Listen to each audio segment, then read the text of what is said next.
Welcome to the Miami Heat Zone podcast. We're pushing to 6,000 subscribers. Guys, we're halfway there. Make sure that you hit that subscribe button, and thank you for all the support. I saw the Kendrick Perkins report about Jimmy Butler's deal. Suns willing to offer Jimmy Butler 2 years, $121 million. What I've heard is his deal would be more of a 3-year type of deal, closer to the money owed to Beal, which is $110 million. So you're bringing Jimmy Butler back at $35 million clip, which is great. Now let's listen to the rest of the podcast. Kendrick Perkins report about Jimmy Butler's deal. That sounds all fine and dandy, but that just makes no sense for the Phoenix Suns. What I've heard is his deal would be more of a 3-year type deal, closer to what the money is owed to Bradley Beal, is $110 million. So you're bringing Jimmy back at a $35 million clip, which is great.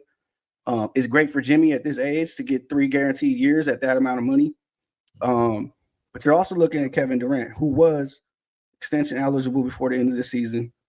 Since he didn't sign the extension, I'm just going to assume he wasn't offered every dollar he could be offered. Same for Jimmy Butler. They've never come out and said we didn't offer Jimmy an extension. But if they offered Jimmy a max extension, we wouldn't be talking about this right now. So the plan going forward is clear.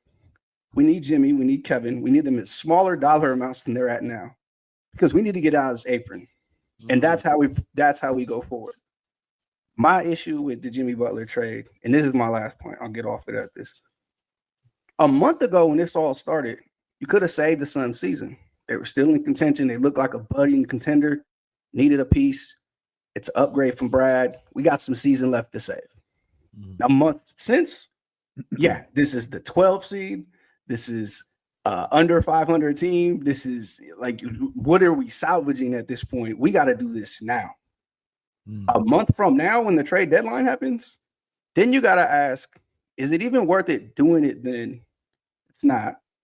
And then you got to ask, okay, how do the Suns salvage this situation going forward?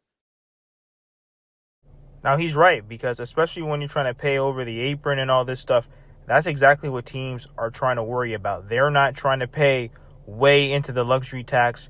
Plus, the Phoenix Suns, they're doing terrible right now. Even though they have Kevin Durant, Devin Booker, and Bradley Beal, he's right. What is the point of now trying to get Jimmy Butler if you can't even save this season? If they're so far at the bottom of the Western Conference, is it even worth trying to facilitate a 3 or 4 team deal? So all this stuff is going to be very interesting, especially now with the Jimmy Butler drama, which we already knew some of the stuff that's coming out with him staying away from the team, flying on jets, and certain privileges. Let me know what you guys think about what's going on, and hit that subscribe button. And thank you for all the support.